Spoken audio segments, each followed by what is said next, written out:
Hi అండి. 'గీతిక' సిరీస్‌లోని 18వ భాగాన్ని వినండి. అమ్మమ్మ ఒక్కతే ఉంది.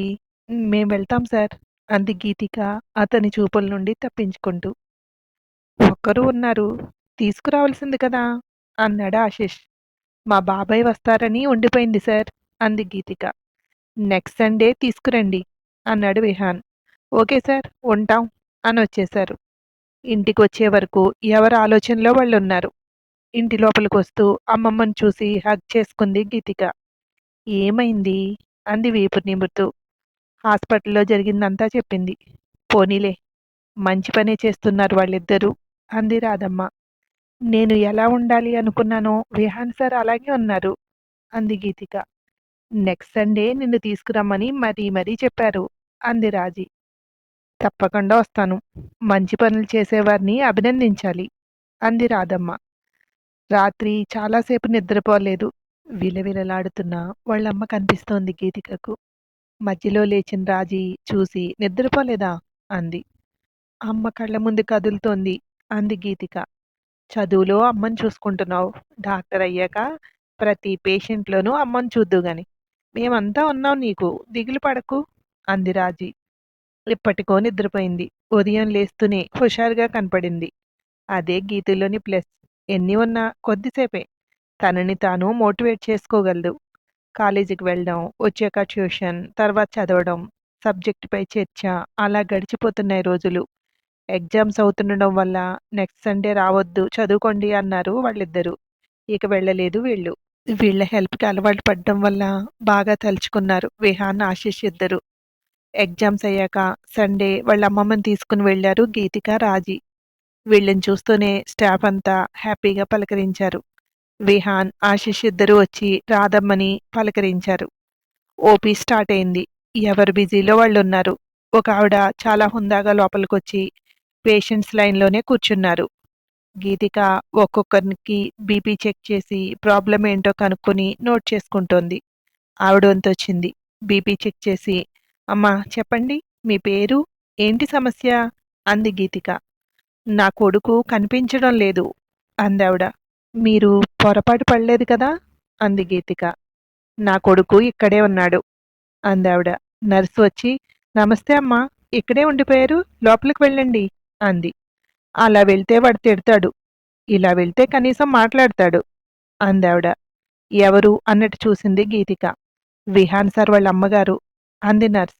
నమస్తే ఆంటీ, సారీ, నాకు తెలీదు, అందుకే అంది గీతిక. పర్లేదు, కొత్తగా జాయిన్ అయ్యావా అంది ఆవిడ. ఏం చెప్పాలో అర్థం కానట్టు తల ఊపింది. తన వంతు రావడంతో లోపలికి వెళ్ళింది ఆవిడ. కొద్ది సమయంలోనే తల్లి కొడుకు ఇద్దరూ బయటకొచ్చారు. రాధమ్మ ఉన్న రూముకి తీసుకువెళ్ళి మా అమ్మగారు అని పరిచయం చేశాడు. బంగారం లాంటి కొడుకుని కన్నారమ్మా అంది రాధమ్మ. మీలాంటి వారి దీవెనలేనండి వాడికి బలం అందావిడ. కొడుకు వైపు చూస్తూ, నువ్వెళ్ళు, మళ్ళీ నా టైం వేస్ట్ చేశావు అంటావు అంది. నవ్వుతూ వెళ్ళిపోయాడు. నా పేరు నిర్మల. ఆయన డాక్టరు. నాకు ఇద్దరు పిల్లలు. కూతురు వినూత్న, వీడు విహాన్. ఇంట్లో అందరూ డాక్టర్లే. అదృష్టవంతులు. ఎందరివో ప్రాణాలు కాపాడే దేవుళ్ళు ముగ్గురున్నారన్నమాట మీ ఇంట్లో అంది రాధమ్మ. నా కథ చెప్పాలంటే చాలా పెద్దదమ్మా అని మొదలుపెట్టింది రాధమ్మ. మీరు నన్ను నిర్మల అని పిలవండి అంది ఆవిడ. నా భర్త హార్ట్అటాక్తో పోయారు. కొడుకు పెళ్లి కాకుండానే యాక్సిడెంట్లో పోయాడు. నా కూతురు నవీన. దానిని ఏదో హాస్పిటల్కి తీసుకువెళ్తే వాళ్ళు అడిగిన వెంటనే టైంకి డబ్బు కట్టలేకపోయాడు నా అల్లుడు. అది హాస్పిటల్లోనే పోయింది. అప్పటికి గీతికకు 14 ఏళ్ళు. నా అల్లుడు మళ్ళీ పెళ్లి చేసుకుంటూ దీనిని ఆవిడ సరిగ్గా చూస్తుందో లేదో అని నాకు అప్పచెప్పాడు. అప్పటి నుండి నా దగ్గరే ఉంది. డాక్టర్ చదువుతోంది అంది రాధమ్మ. రాజీ వచ్చి అమ్మమ్మ భోజనం అని ఆగిపోయింది. ఇలా రా అంది నిర్మల. ఇది రాజీ, నా మనవరాలే. మా మధ్య రక్త సంబంధం లేకపోయినా గీతుకి ఇద్దరికీ స్నేహబంధం ఉంది. ఇద్దరూ ఒకే ఆశయంతో ముందుకు వెళ్తున్నారు అంది రాధమ్మ. రాజీ నమస్కారం మేడం అంది. రాజీ తీసుకురా, ఇక్కడే తింటారు భోజనం అంది నిర్మల. సరే మేడం అంది రాజీ. మాటకు ముందు ఒక మేడం, వెనకొక మేడం వద్దు, ఆంటీ అని పిలువు అంది నిర్మల. వెళ్ళి పట్టుకొచ్చింది. మీరు కూడా తినండి అంది రాధమ్మ. ఏమీ అనుకోవద్దు. నా కొడుకుతో తిందామనొచ్చాను ఈరోజు అంది నిర్మల. మీరు తింటూ ఉండండి. ఇప్పుడే వస్తాను అని బయటికొచ్చింది. గీతిక దగ్గరికి వెళ్ళి, ఒక్క నిమిషం మీ అమ్మని జాయిన్ చేసిన హాస్పిటల్ పేరు చెప్పగలవా? అంది నిర్మల. V2 hospital madam. ఎందుకు మేడం? అంది గీతిక. అంత డబ్బు పిచ్చి ఈ హాస్పిటల్ ఏంటో తెలుసుకుందామని అంది నిర్మల. గీతిక తన పనిలో బిజీగా ఉంది. కొడుకు రూంలోకి వెళ్ళింది నిర్మల. ఒకసారి నాతో బయటికి రా ఇప్పుడే అని బలవంతంగా తీసుకొచ్చింది. ఆ అమ్మాయి ఎవరో తెలుసా అని అడిగింది. కొంచెం డౌట్ ఉంది. నిజమేనా అన్నాడు. అవును, నేనిప్పుడే అడిగాను అంది నిర్మల. మనం ఎవరో చెప్పకు, చెప్తే అసహించుకుంటుందేమో అన్నాడు. నువ్వేం చేస్తావురా నిన్ను అసహించుకోవడానికి అంది నిర్మల. తండ్రి చేసిన కర్మలు పాపాలు అన్ని పిల్లలకేనమ్మా అన్నాడు విహాన్. పేషెంట్లందరూ అయిపోయాక భోజనాలు కూర్చున్నారు వాళ్ళ ముగ్గురు. కూర్చుంటే వడ్డించడానికి సిద్ధమయ్యారు గీతిక, రాజీ. మీరు కూడా కూర్చోండి అంది నిర్మల. మేం తర్వాత తింటాం ఆంటీ అంది రాజీ. ఆంటీ ఏంటి మేడం అను అంది గుసగుసగా గీతిక. నేనే చెప్పాను, నువ్వు కూడా మేడం ఏంటి ఆంటీ అని పిలువు చక్కగా అంది. మీ ఇద్దరి గురించి చెప్పారు మీ అమ్మమ్మ గారు. మీ కథ 10 మందికి ఆదర్శం అవుతుంది. నాకు నచ్చేశారు మీరిద్దరూ అంది నిర్మల. మా ఇద్దరి లైఫ్లు ఇంచుమించుగా ఒకటే అండి. అందుకేమో ఇద్దరం బాగా కనెక్ట్ అయ్యాం. నాకు మా అమ్మ అంటే ఎంత ఇష్టమో అమ్మమ్మన్న రాజీ అన్న అంతే అంది గీతిక. బావుంది మీ స్నేహం. వీళ్ళిద్దరూ అంతే.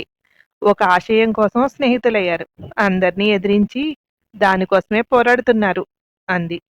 నేను వీళ్ళకి ఏమీ చేయలేకపోతున్నాననే బాధ ఉంది. కానీ వీలు కాలేదు. మీరిలా ధైర్యంగా నిలబడి అందరికీ సహాయం చేస్తూ ఉంటే చెప్పలేనంత గర్వంగా ఉంది అంది నిర్మల వాళ్ళందరినీ చూస్తూ. మాకు ఇన్స్పిరేషన్ కూడా విహాన్ సరే ఆంటీ. ఆయన్ని చూసి ఎంతో నేర్చుకున్నాం మేం. మాకిలా సేవ చేసే భాగ్యం ఇచ్చారు. ఎప్పటికీ మర్చిపోలేం ఆయన్ని అంది గీతిక. అంటే నన్ను మర్చిపోతారా అన్నాడు ఆశిష్. లేదు సార్, విహాన్ సార్ ముందు నుండి అలవాటని ఆయన పేరొచ్చింది అంది. మీ ఇద్దరిని చూసి మేం చాలా నేర్చుకున్నాం. మీ ఆశయంలో కూడా మేము ఒక భాగం కావాలి అనుకుంటున్నాం అంది గీతిక మళ్ళీ.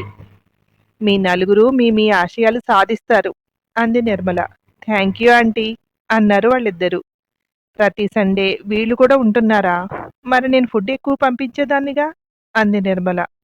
నువ్వు పంపించే ఫుడ్ చూడు, మమ్మల్ని చూడు. 2 రోజులకు సరిపడా పంపిస్తున్నావు.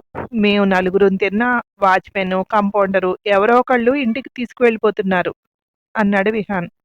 సరే నేను వెళ్తాను. లేట్ అయితే అందరూ అరుస్తారు అంది నిర్మల.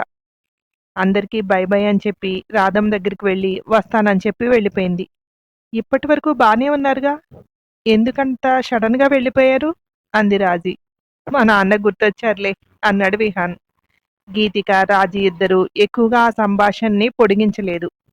మీరు తినండి అంటూ ఇద్దరు మెడిసిన్ రూమ్లోకి వెళ్ళిపోయారు విహాన్, ఆశిష్. ఆయనంటే భయం అనుకుంటా బహుశా అంది రాజీ గీతికతో. ఆయనకి ఇలాంటి ఆశయాలంటే నచ్చదేమో అంది గీతిక. వీళ్ళు తిని వచ్చేసరికి వాళ్ళు చూడడం అయింది. మీరు వెళ్ళండి, నెక్స్ట్ సండే కలుద్దాం అన్నాడు విహాన్. మీరు మమ్మల్ని ఎగ్జామ్స్ ఎలా రాశారని అడగలేదు అంది రాజీ. అడగక్కర్లేదు, కష్టపడి చదువుతున్నారు కనుక బాగానే రాసుంటారు. మార్క్స్ వచ్చాక చెప్పండి అన్నాడు విహాన్. ముగ్గురు బయలుదేరారు. ఉంటాను బాబు అంది రాధమ్మ. సరే మామగారు, మందులు మార్చాను చూసుకోండి, రోజూ వాడండి అన్నాడు ఆశిష్. మీరిలా శ్రద్ధ తీసుకుంటుంటే ఎందుకో చాలా ధైర్యంగా అనిపిస్తోంది అంది రాధమ్మ. మీరు మేము లేదు మామగారు, మనమంతా ఒకటే అన్నాడు విహాన్. ముగ్గురు ఇంటికి బయలుదేరారు. ఆ తర్వాత మరొక భాగంలో వినండి. Thank you.